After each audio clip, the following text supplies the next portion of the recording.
पंचायत समिती देवगाव रंगारी गणातून नाही घ्या ना सर, इच्छुक यादीमध्ये ग्रामपंचायत सदस्य विद्यमान सध्या संतोष भाऊ फाळके यांनी सुद्धा इच्छुक यादीमध्ये नाव दिलेले आहे. आपण त्यांची प्रतिक्रिया घेऊ आणि ते कोणते मुद्दे घेऊन तिकीट मागताय आणि पुढं भविष्यामध्ये निवडून आल्यानंतर काय काय उपाययोजना करणार.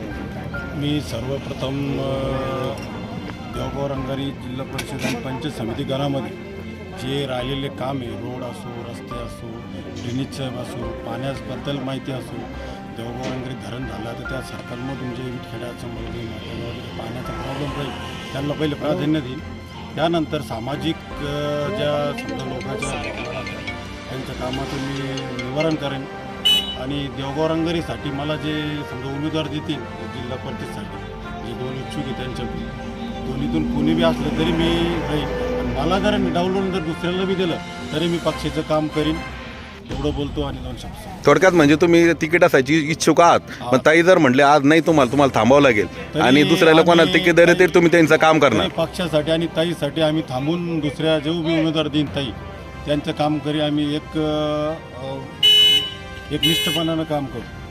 त्याच्यानंतर कलीमभाई यांनी सुद्धा इच्छुक यादीमध्ये नाव दिलेलं आहे पंचायत समिती गणासाठी.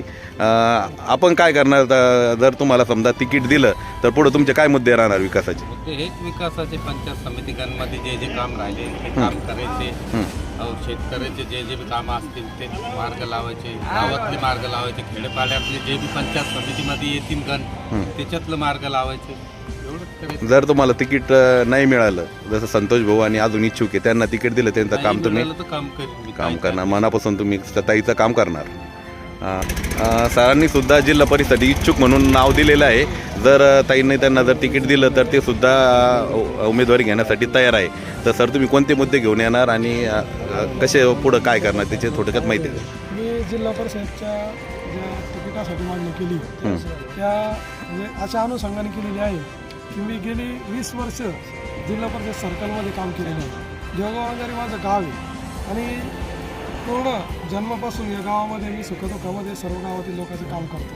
ताडपिंपळगाव दुसरं मोठं गाव आहे. त्या ताडपिंपळ गावामध्ये 10 वर्ष गाव विकास अधिकारी म्हणून काम केलेलं आहे. सर्वसाधारण जनतेचे, गोरगरीब जनतेचे, सर्व गावाचा डोर टू डोर मी 10 वर्ष त्यांच्या जाऊन सुखादुःखामध्ये आणि सर्व काम शासनाचा पगार घेऊन केलेला आहे.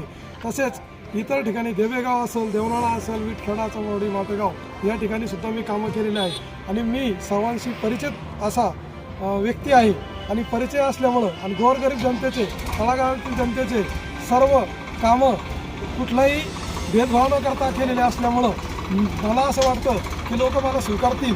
आणि आणखी या मागे मी शासनाचा पगार घेऊन काम केले, परंतु बिनपगारी आता परत राहिलेली सेवा आणि आणखी काम करावं अशी माझी इच्छा आहे. त्यामुळं मी जिल्हा परिषदेचं तिकीट ताईंना मागितलेलं आहे.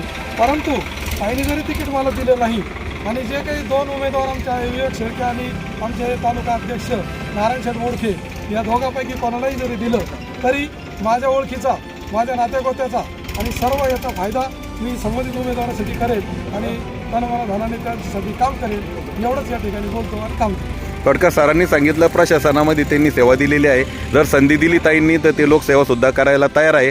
परंतु संधी नाही जरी मिळाली तरी विवेक भाऊ असेल किंवा नारायण शेठ तालुका प्रमुख यांना जरी तिकीट दिलं तर त्यांचे तुम्ही मनापासून काम करणार आणि त्यांना विजयी करणार.